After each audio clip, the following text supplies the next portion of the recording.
இதனால் இவன் முடிக்கும் என்றாய்ந்து அதனை அவன் கண் விடல் என்பது வள்ளுவர் அறிவுரை. அதன்படி தமிழக பாரதிய ஜனதாவின் ஆழ்ந்தோடிய வேர்களுக்கு புது நீராக, வாராது வந்த மாமணியாக, மாநிலம் கடந்த மக்களின் அன்பையும் நன்மதிப்பையும் ஆரவாரமாக பெற்று வரும் தலைவராக, எழில் கொஞ்சும் கொங்கு தமிழில் பேசும் எளியோருக்கு எளியோனாக, அறிஞருக்கு அறிஞனாக, பன்மொழி தொடர்பு கொள்ளும் திறன் பெற்ற மெத்தப்படித்த மேதையாக, இளைஞர்களுக்கு முன்னுதாரணமாக திகழும் தமிழக பாரதிய ஜனதா கட்சி தலைவர் திரு அண்ணாமலை அவர்களை தன் பொன்னான கருத்துக்களை பகிர அழைக்கிறோம்.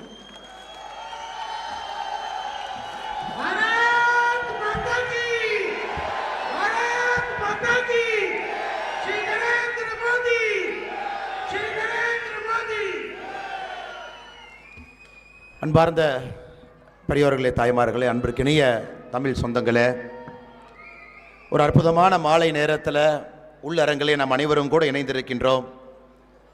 புதுடெல்லி பாரதிய ஜனதா கட்சி சார்பாக ஏற்பாடு செய்யப்பட்டிருக்கக்கூடிய இந்த நிகழ்வில் ஒரே இடத்துல நம்முடைய தமிழ் சொந்தங்கள் எல்லோரும் இணைந்து ஒரு சங்கல்பமாக, வேள்வியாக வருகின்ற பாராளுமன்ற தேர்தலில் மே 25ஆம் தேதி புதுடெல்லியில் 7 இடத்திலும் கூட 7க்கு 7 இந்த முறை பாரதிய ஜனதா கட்சி வெற்றி பெற்று வர வேண்டும். 7 இடத்திலும் கூட நம்முடைய பாரதிய ஜனதா கட்சியினுடைய பாராளுமன்ற உறுப்பினர்களை அனுப்பி வைக்க வேண்டும் என்பதற்காக இங்கே வந்திருக்கின்றோம். அருமை சொந்தங்களே, நம்முடைய தமிழ் மொழிக்கு எவ்வளவு பெரிய கௌரவம் கிடைத்து கொண்டிருக்கிறது பாருங்கள். டெல்லி பாரதிய ஜனதா கட்சியினுடைய தலைவராக இருக்கக்கூடிய அருமை சகோதரர் வீரேந்திரா சச்சதேவா அவர்கள் எப்படி வந்திருக்கிறாங்க? வேட்டி உடையில் நமக்கெல்லாம் மரியாதை அளித்து நம்முடைய கலாச்சாரத்தினுடைய உருவமாக இங்கே வந்து அமர்ந்திருக்கக்கூடிய டெல்லி பாரதிய ஜனதா கட்சியினுடைய தலைவர் வீரேந்திரா சச்சதேவா அவர்களுக்கு மறுபடியும் என்னுடைய நன்றி கலந்த வாழ்த்துக்களை, வணக்கங்களை தெரிவித்துக் கொள்கின்றேன். I pay my respectful greetings, sir. You have chosen to come in a dhoti and shirt, honoring the Tamil custom and tradition. That only shows your large-heartedness of a Bharatiya spirit, that you want to accommodate every single custom, every single religion. We are extremely honored that today you have chosen to come in that vesti to this wonderful event, sir. Thank you so much, sir. நம்முடைய முன்னாள் மத்திய அமைச்சர் அம்மையார் சுஷ்மா ஸ்வராஜ் அவர்களுக்கும் தமிழ் சொந்தங்களுக்கும் ஒரு பெரிய பந்தம் இருக்கிறது. நம்முடைய தமிழ் மொழியின் மீதும் கலாச்சாரத்தின் மீதும் எப்பொழுதும் கூட ஒரு ஆழ்ந்த அன்பு கொண்டிருக்கக்கூடிய அற்புதமான தலைவி சுஷ்மா ஸ்வராஜ் அவர்கள். எனக்கு மிக பெருமையாக இருக்கிறது, அவருடைய மகள் புதுடெல்லி பாரதிய ஜனதா கட்சியினுடைய வேட்பாளராக நம் முன்னால் நின்று கொண்டிருக்கின்றார் பன்சூரி ஸ்வராஜ் அவர்கள். Madam, your Sushma Swaraj, madam, she enjoyed a very deep personal connection with the Tamil population. During her tenure as Minister of External Affairs, many a time she has come to Tamil Nadu, especially whenever our fishermen are in trouble. She used to come, stay there, solve all the problems and come back. So we Tamils, we have a great bonding with Madam Sushma Swaraj. We are extremely honored that today you are contesting as Bharatiya Janata Party candidate for the New Delhi Lok Sabha constituency.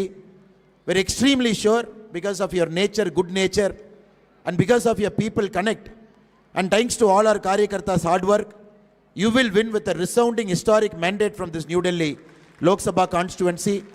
And all the people who are present here, we will make sure that you will be sent to Parliament, madam. அதே போல நம்முடைய பாரதிய ஜனதா கட்சியினுடைய அமைப்பு செயலராக, டெல்லியினுடைய அமைப்பு செயலராக இருக்கக்கூடிய பவன் ராணாஜி அவர்கள் வந்திருக்கின்றார்கள். அவருக்கும் என்னுடைய நன்றி கலந்த வாழ்த்துக்களை, வணக்கங்களை தெரிவித்துக் கொள்கின்றேன். இங்கு இருக்கக்கூடிய எல்லா பிரிவினுடைய தலைவராக இருக்கக்கூடிய அசோக் குமார் தாக்கூர் அவர்கள் நன்றி தெரிவித்துக் கொள்கின்றேன். நம்முடைய அலுவலகத்தினுடைய செயலாளராக இருக்கக்கூடிய அமித் அவர்கள் வந்திருக்கின்றார்கள், நன்றி தெரிவித்துக் கொள்கின்றேன். நம்முடைய பொருளாளராக இருக்கக்கூடிய சதீஷ் கர்க் அவர்கள் நன்றி தெரிவித்துக் கொள்கின்றேன். முத்துசாமி அவர்கள் இங்கே தமிழ் மக்களோடு ஊனோடு உறவோடு கலந்திருக்கக்கூடிய முக்கியமான ஒரு தலைவர். எப்பொழுதும் கூட டெல்லியிலே நம்முடைய தமிழ் சொந்தங்களுக்கு எந்த பிரச்சனையாக இருந்தாலும் கூட முதலிலே ஓடி வரக்கூடிய அற்புதமான பண்பு இருக்கக்கூடிய முத்துசாமி அவர்கள் மிகச் சிறப்பாக இந்த விழாவினை ஏற்பாடு செய்திருக்கின்றார்கள். இன்றைக்கு மாரியம்மன் பண்டிகை இருந்தும் கூட இந்த நிகழ்விலே மிகப்பெரிய அளவில் நம்முடைய தமிழ் சொந்தங்கள் பங்கேற்றிருக்கின்றீர்கள். அதற்கு மிக முக்கிய காரணமாக இருக்கக்கூடிய முத்துசாமி அண்ணன் மறுபடியும் நன்றியை தெரிவித்து, நம்முடைய தமிழ் செல்லுடைய துணைத் தலைவராக இருக்கக்கூடிய அண்ணன் கேஜி தண்டபாணி அவர்கள் நம்மோடு இருக்கின்றார்கள். அவருக்கும் என்னுடைய சிறப்பு நன்றிகளை தெரிவித்து, இங்கே இருக்கக்கூடிய தமிழ் சொந்தங்கள் சஞ்சய் அவர்கள், சோமஸ்கந்தன் அவர்கள், செல்வராஜ் அவர்கள், ஜீவா அவர்கள், விஜயலட்சுமி அவர்கள், கிருஷ்ணா அவர்கள், ராஜேஷ்மா அவர்கள், ஈஸ்வரி அவர்கள், சுப்பிரமணியம் அவர்கள், காமாட்சி அவர்கள், கண்ணன் அவர்கள், முகுந்தன் அவர்கள், பாலசுப்ரமணியம் அவர்கள், நம்முடைய கோயம்புத்தூரிலிருந்து நமக்காக இங்கே வந்திருக்கக்கூடிய இதற்கு முன்பு கோயம்புத்தூரினுடைய சட்டமன்ற உறுப்பினராக இருந்த நம்முடைய அண்ணன் நமக்காக வந்திருக்கின்றார்கள். கோயம்புத்தூர் தெற்கு தொகுதியினுடைய சட்டமன்ற உறுப்பினர் அண்ணன் அவர்களுக்கு என்னுடைய சிறப்பு நன்றிகளை தெரிவித்து, திருப்பூரிலிருந்து வந்திருக்கக்கூடிய அண்ணன் பாயிண்ட் மணி அவர்கள் நன்றி தெரிவித்து, பங்கஜ்குமார் ஜெயின் அவர்களுக்கும் நன்றி தெரிவித்துக் கொள்கின்றேன். அருமை சகோதர சகோதரிகளே, டெல்லியிலே நம்முடைய தமிழ் சொந்தங்களுக்கு ஒரு தனி ஒரு பெருமை இருக்கிறது. மிக கடுமையாக உழைக்கக்கூடியவர்கள், நேர்மையாக இருக்கக்கூடியவர்கள், வந்த இடத்துல நம்முடைய தமிழ் பெருமையை எப்படும் பறைசாற்றக்கூடிய அற்புதமான மக்கள் இங்கு இருக்கக்கூடிய தமிழ் சொந்தங்கள். டெல்லியிலே எல்லா இடத்திலும் கூட நாம் கோலோச்சி கொண்டிருக்கின்றோம். அது ஆட்சி அதிகாரமாக இருக்கட்டும், அது கலைத்துறையாக இருக்கட்டும், பொருளாதாரத்துறையாக இருக்கட்டும், எல்லா இடத்திலும் கூட நம்முடைய தமிழ் சொந்தங்கள் நம் நாட்டினுடைய தலைநகரத்தில் ஒரு பெரிய பெருமையை நம்முடைய தமிழ்நாட்டுக்கு தேடி தந்திருக்கின்றீர்கள். முன்னிருக்கையிலே முக்கியமான நம்முடைய தமிழ் சொந்தங்கள் எல்லாம் இருக்கின்றார்கள். மேடைக்கு வந்து அவர்களுக்கெல்லாம் கௌரவம் செய்திருக்கின்றோம். அதே போல் இங்கே இருக்கக்கூடிய தமிழ் சொந்தங்கள் இங்கே ஆண்டு காலமாக உங்களுடைய தந்தை தாய் சில இடத்துல வந்திருக்கிறாங்க, சில இடத்துல நீங்கள் வந்திருக்கிறீங்க. இங்கே வந்தும் கூட உங்களுடைய உழைப்பால் உயர்ந்த அற்புதமான உத்தமர்கள் இன்றைக்கி டெல்லியில் இருக்கிறீங்க. நம்முடைய தமிழ்நாட்டினுடைய பாரதிய ஜனதா கட்சியினுடைய தலைவர்கள் எல்லோரும், மத்திய அமைச்சர் அண்ணன் முருகன் அவர் உட்பட எல்லா தலைவர்களும் தெலங்கானாவில் எலெக்ஷன் வேலையில் இருக்கிறாங்க. 13ஆம் தேதிக்கு பிறகு எல்லோரும் டெல்லியிலே வந்து உங்களை சந்திக்க இருக்கின்றார்கள். உங்களிடம் நான் வைக்கக்கூடிய அன்பான வேண்டுகோள், அருமை சொந்தங்களே, இந்த முறை நாம் பாரத பிரதமர் நரேந்திர மோடி அவர்களோடு இருக்க வேண்டும். அவருடைய கரம் பதித்து நாம் நிற்க வேண்டும். புதுடெல்லியில் இருக்கக்கூடிய 7 பாராளுமன்ற தொகுதியிலும் கூட நம்முடைய பாரதிய ஜனதா கட்சியினுடைய உறுப்பினர்களை வெற்றி பெற செய்ய வேண்டும் என்று பணிவன்போடு கேட்டுக்கொள்வதற்காக நாம் எல்லாம் இங்கே வந்திருக்கின்றோம். அருமை சொந்தங்களே, எதற்காக நாம் மோடியோடு இருக்க வேண்டும்? ஒரு நிமிடம் நீங்களே யோசிச்சு பாருங்க. நம்முடைய தமிழகத்தில் நாம் சொல்லுவோம், வள்ளுவனை தன்னை உலகனுக்கே தந்து வான்புகழ் கொண்ட தமிழ்நாடு என்று சொல்லுவோம். வள்ளுவனை உலகுக்கு சமர்ப்பித்த நம்முடைய தமிழகம் இன்னைக்கு திருவள்ளுவரை உலகம் முழுவதும் ஒரு மனிதன் எடுத்துச் சென்றிருக்கின்றார் என்றால் அது பாரத பிரதமர் நரேந்திர மோடி அவர்கள். 2024 நம்முடைய தேர்தல் அறிக்கையை நீங்கள் ஒரு நிமிடம் பாருங்கள். தேர்தல் அறிக்கையில் பிரதமர் அவர்கள் சொல்லியிருக்கின்றார்கள், உலகம் முழுவதுமே திருவள்ளுவர் கலாச்சார மையத்தை அமைப்போம் என்று சொல்லியிருக்கின்றார்கள். உலகம் முழுவதும் திருவள்ளுவர் கலாச்சார மையத்தை உலகம் முழுவதும் அமைப்பேன் என்று சொல்லியிருக்கின்றார். கடந்த 10 ஆண்டுகளாக இதுவரை இல்லாத அளவுக்கு நம்முடைய தமிழ் மொழிக்கும் கலாச்சாரத்திற்கும் இந்தியாவில் இருக்கக்கூடிய பிரதமர் நரேந்திர மோடி அவர்கள் மிகப்பெரிய அங்கீகாரத்தை கொடுத்திருக்கின்றார்கள். போன ஆண்டு காசி தமிழ் சங்கம் நடத்தப்பட்டது. தமிழ்நாட்டிலிருந்து நம்முடைய உறவினர்கள் எல்லாம் காசிக்கு சென்று காசிக்கும் தமிழ்நாட்டுக்கும் இருக்கக்கூடிய பிணைப்பை பார்த்தார்.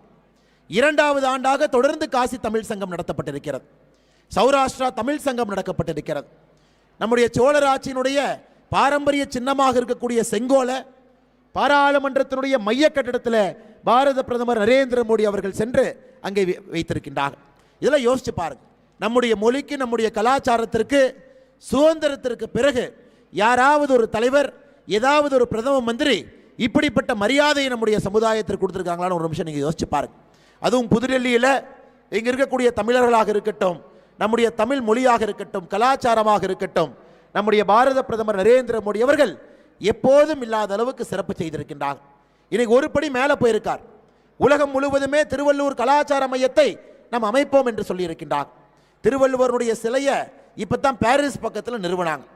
அது மட்டும் இல்லை, திருக்குறளை 100 மொழியிலே மொழிபெயர்ப்போம் என்று சம்மதம் எடுத்து நம்முடைய பிரதமர் அவர்கள் இதுவரை 10 அயல்நாட்டு மொழியிலே மொழிபெயர்த்து வெளியிட்டிருக்கின்றார்கள்.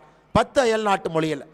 சமீபத்தில் பாப்பா நியூகினியா நாட்டுக்கு சென்ற பொழுது அந்த நாட்டினுடைய மொழியாக இருக்கக்கூடிய டோக் பிசின் என்கின்ற மொழியில் நம்முடைய திருக்குறளை அந்த ஊர் பாப்பா நியூகினியாவில் வெளியிட்டு விட்டு வந்திருக்கின்றார்கள். அது மட்டும் இல்லை, காசி தமிழ் சங்கம் மேடையில் நம்முடைய திருக்குறளை 13 இந்திய மொழியில் வெளியிட்டிருக்கிறாங்க. பார்வையில்லாத நம்முடைய சகோதர சகோதரிகள் அவர்களும் திருக்குறளை படிக்க வேண்டும் என்பதற்காக பிரெயில் மொழியினை நம்முடைய பிரதமர் அவர்கள் வெளியிட்டிருக்கின்றார். அருமை சகோதர சகோதரிகளே, இதெல்லாம் நம்முடைய மண்ணிற்கும், நம்முடைய கலாச்சாரத்திற்கும், நம்முடைய மொழிக்கும் நம்முடைய பாரத பிரதமர் நரேந்திர மோடி அவர்கள் கொடுத்திருக்கக்கூடிய மரியாதை. இங்க இருக்கக்கூடிய எல்லா சொந்தங்கள் உங்களுக்கு தெரியும். இந்த முறை நடக்கப் போகின்ற தேர்தல் மிக முக்கியமான தேர்தல். 2014 283 பாராளுமன்ற உறுப்பினர்களோடு பிரதமர் அவரை ஆட்சியில் அமர்த்தினோம். 2019 303 பாராளுமன்ற உறுப்பினர்களோடு ஆட்சி அமர்த்தினோம். இந்த முறை நாம் தெளிவாக இருக்கின்றோம். 400 பாராளுமன்ற உறுப்பினர்களோடு நம்முடைய பாரத பிரதமரை 3வது முறையாக தொடர்ந்து நாம் ஆட்சியில் அமர்த்தப் போகின்றோம் என்பதில் தெளிவாக இருக்கின்றோம். காரணம், அவருடைய செயல்பாடு. 10 ஆண்டு காலமாக பிரதமருடைய கடுமையான உழைப்பு. யாருக்கு வீடு இல்லையோ பிரதமர் அவர்கள் ஆட்சிக்கு வந்த பிறகு வீடு தேடி கான்கிரீட் வீடு வந்திருக்கிறது. நம்முடைய தேசத்தில் மட்டுமே 4 கோடி வீடு பிரதமர் அவருடைய பெயரில் ஆவாஸ் யோஜனா மூலமாக கட்டி கொடுக்கப்பட்டிருக்கிறது. அதெல்லாம் யோசிச்சு பாருங்க. 11 கோடி கழிப்பறை நம்முடைய பிரதமர் அவருடைய 10 ஆண்டு காலத்திலே கட்டி கொடுக்கப்பட்டிருக்கிறது. நல்லா யோசிச்சு பாருங்க. எந்த வீட்டில் இதுவரை ஒரு எல்பிஜி சிலிண்டர் இல்லையோ அந்த இல்லத்திற்கும் கூட முதலாக இந்த 10 ஆண்டுகளில் பிரதமர் அவர்கள் ஒரு சாதாரணமாக இருக்கக்கூடிய எல்பிஜியை கொண்டு வந்து சேர்த்திருக்கிறாங்க. 10 ஆண்டுகளாக நம்முடைய ஆட்சியை பொறுத்தவரை ஏழை மக்களை மையப்படுத்தி நம்முடைய ஆட்சி நடந்து கொண்டிருக்கிறது. அதனால தான் அருமை சகோதர சகோதரிகளே, டெல்லியில் இருக்கக்கூடிய எல்லா தமிழ் சொந்தங்களே, டெல்லியிலே எல்லா தொகுதியிலும் கூட இது இந்திய நாட்டினுடைய தலைநகரம். தலைநகரம் என்பது இந்த நாடு எப்படி இருக்கும் என்பதை பிரதிபலிக்கும். அதனால்தான் டெல்லியை பொறுத்தவரை எல்லா மொழியும் பேசக்கூடிய மக்கள் இங்கே இருக்கின்றோம். அதனால தான் இன்றைக்கி தமிழ் சொந்தங்களுக்காக ஒரு விழாவை இங்கே டெல்லி பாரதிய ஜனதா கட்சியினுடைய மாநில தலைவர் வீரேந்திரா சச்தேவா அவர்கள் இங்கே நடத்தி கொண்டிருக்கின்றார்கள். உங்களிடம் மறுபடியும் நான் ஒரு வேண்டுகோளாக வைக்கின்றேன். நம்முடைய கடமை டெல்லியில் இருக்கக்கூடிய 7 பாராளுமன்ற தொகுதியினுடைய வேட்பாளர்களையும் கூட வெற்றி பெற செய்வது நம்முடைய கடமை.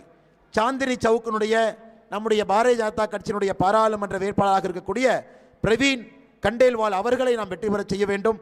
அதே போல வடகிழக்கு டெல்லியினுடைய நம்முடைய வேட்பாளராக இருக்கக்கூடிய மனோஜ் திவாரி அவர்களை வெற்றி பெற செய்ய வேண்டும். அதே போல கிழக்கு டெல்லியினுடைய வேட்பாளராக இருக்கக்கூடிய ஹர்ஷ் மல்ஹோத்ரா அவர்களை நாம் வெற்றி பெற செய்ய வேண்டும். அதே போல புதுடெல்லியினுடைய வேட்பாளராக இருக்கக்கூடிய பன்சூரி ஸ்வராஜ் அவர்களை வெற்றி பெற செய்ய வேண்டும். அதே போல வடமேற்கு டெல்லியினுடைய வேட்பாளராக இருக்கக்கூடிய யோகேந்திர சண்டோலியா அவர்களை வெற்றி பெற செய்ய வேண்டும். அதே போல மேற்கு டெல்லியினுடைய வேட்பாளராக இருக்கக்கூடிய கமல்ஜித் ஷெராவத் அவர்களை வெற்றி பெற செய்ய வேண்டும். அதே போல தெற்கு டெல்லியினுடைய வேட்பாளராக இருக்கக்கூடிய ராம்வீர் பதூரி அவர்கள் 7 தொகுதியில் இருக்கக்கூடிய பாரதிய ஜனதா கட்சியினுடைய எல்லா வேட்பாளர்களையும் கூட இந்த முறை தாமரை சின்னத்தில் வாக்களித்து மிகப்பெரிய வாக்கு வித்தியாசத்தில் இங்கு இருக்கக்கூடிய தமிழ் சொந்தங்கள் நாம் அனைவரும் இணைந்து அவர்களை வெற்றி பெற செய்ய வேண்டும் என்று பணிவன்போடு கேட்டுக்கொள்கின்றேன். அதே நேரத்தில் அன்பு சொந்தங்களே, டெல்லியினுடைய அரசியலை பாருங்கள். இங்கே ஆம் ஆத்மி கட்சி என்கின்ற கட்சி நாங்கள் ஊழலுக்கு எதிரானவர்கள் என்று சொல்லி ஆட்சிக்கு வந்தார்.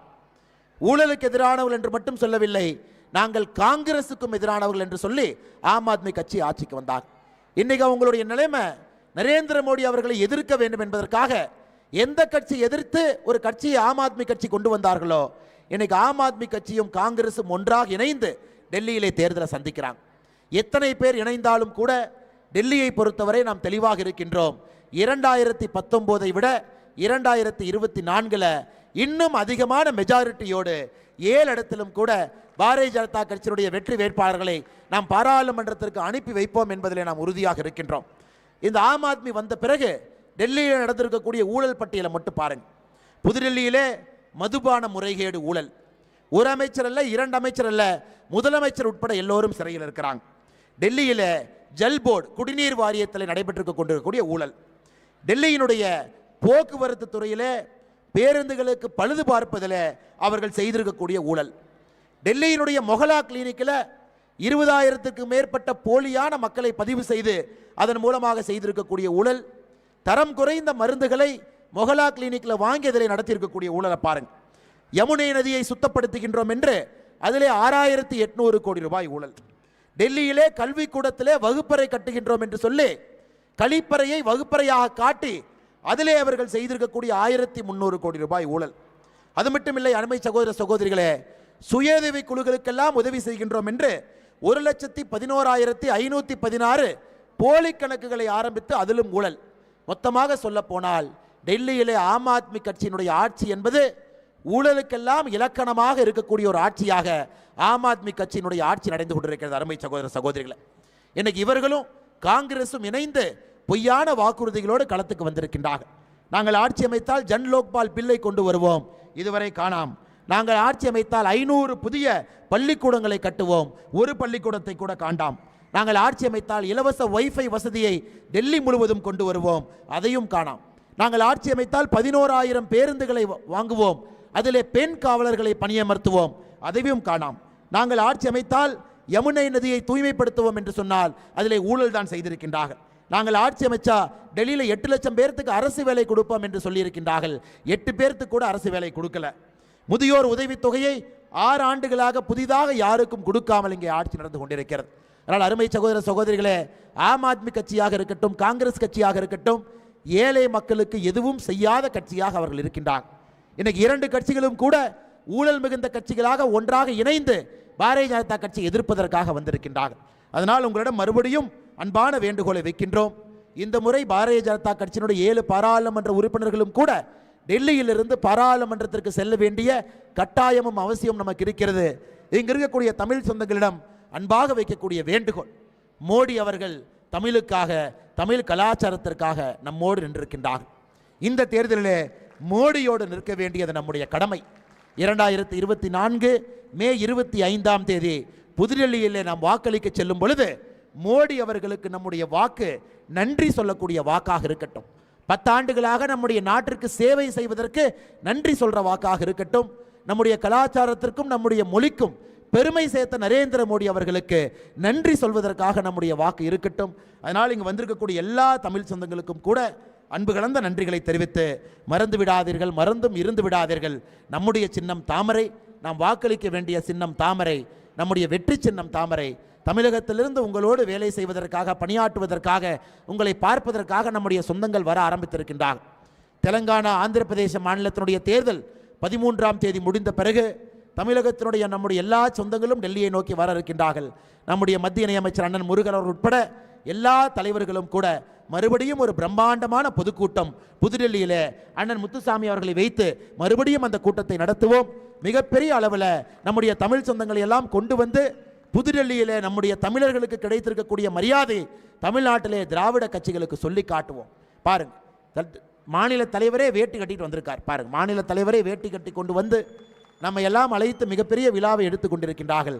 அதனால் இங்கு இருக்கக்கூடிய எல்லா அருமை தமிழ் சொந்தங்களுக்கு கூட மறுபடியும் நன்றி தெரிவித்து, இங்கே வர முடியாமல் சில பேர் இருந்தாங்கன்னா அவங்ககிட்ட போய் நீங்கள் சொல்லணும், எதற்காக மோடி அவர்களுக்கு வாக்களிக்க வேண்டும், எதற்காக டெல்லியிலே 7க்கு 7 தொகுதியிலே பாரதிய ஜனதா கட்சியினுடைய பாராளுமன்ற உறுப்பினர்கள் எதற்காக வர வேண்டும், எதற்காக மோடி அவர்கள் 3வது முறையாக வர வேண்டும். நம்முடைய கலாச்சாரத்திற்கும் நம்முடைய மொழிக்கும் மோடி அவர்கள் செய்திருக்கக்கூடிய விஷயங்களை எல்லாம் நீங்களும் எடுத்து சொல்ல வேண்டும் என்று அன்போடு கேட்டுக்கொண்டு மறுபடியும் உங்களை சந்திக்கின்றோம். இந்த குறுகிய காலகட்டத்தில் எங்களுடைய அழைப்பை ஏற்று இந்த அரங்கத்திற்கு வந்திருக்கக்கூடிய எல்லா நம்முடைய தமிழ் சொந்தங்களுக்கு மறுபடியும் நன்றி கலந்த வாழ்த்துக்களை, வணக்கங்களை தெரிவித்து மறுபடியும் 13 பிறகு நீங்கள் இருக்கக்கூடிய இடத்திலே உங்களை சந்திக்க வருகின்றோம். நீங்கள் வந்திருக்கக்கூடிய எல்லா நண்பர்களுக்கு நன்றி தெரிவித்து, மேடையில் இருக்கக்கூடிய தலைவர்கள் நன்றி தெரிவித்து, மறுபடியும் நம்முடைய புதுடெல்லியினுடைய பாரதிய ஜனதா கட்சியினுடைய தலைவர் வீரேந்தர் சச்தேவா அவர்கள் உட்பட அவருடைய குழுவுக்கும் நன்றி தெரிவித்து, நீங்கள் தமிழ் மொழிக்கு நீங்களும் பெருமை சேர்த்திருக்கின்றீர்கள், தமிழ் கலாச்சாரத்திற்கு நீங்கள் பெருமை சேர்த்திருக்கின்றீர்கள், டெல்லியில் இருக்கக்கூடிய தமிழ் மக்களுக்கெல்லாம் உங்களுடைய அன்பை கொடுத்திருக்கின்றீர்கள். நிச்சயமாக தமிழ் மக்கள் நம்மோடு இருப்பார்கள், பாரதிய ஜனதா கட்சியோடு இருப்பார்கள், நம்முடைய வேட்பாளரோடு இருப்பார்கள், நிச்சயமாக வெற்றி வேட்பாளராக மாற்றி காட்டுவார்கள் என்கின்ற உறுதி அவர்கள் சார்பாக உங்களுக்கு நான் அளிக்கின்றேன். 7 இடத்திலும் கூட வெற்றி மாலையோடு நம்முடைய வெற்றி வேட்பாளர்களை பாராளுமன்றத்திற்கு உறுதியாக ஜூன் 4 நாம் அனுப்பி வைப்போம் என்று சொல்லி இங்கு இருக்கக்கூடிய எல்லா அன்பு தலைவர்களுக்கு நன்றி தெரிவித்து என்னுடைய உரையை முடித்துக் கொள்கின்றேன். அருமை சகோதரர்களே, ஒரே நிமிடம் உங்களுடைய இருக்கையிலிருந்து நீங்கள் எழுந்து நிற்க வேண்டும் என்று அன்போடு கேட்டுக்கொள்கின்றேன். எழுந்து நின்று உறக்கமாக சொல்லுவோம், உறக்கமாக சொல்லுவோம், பாரத் மாதா கி, பாரத் மாதா கி, பாரத் மாதா கி.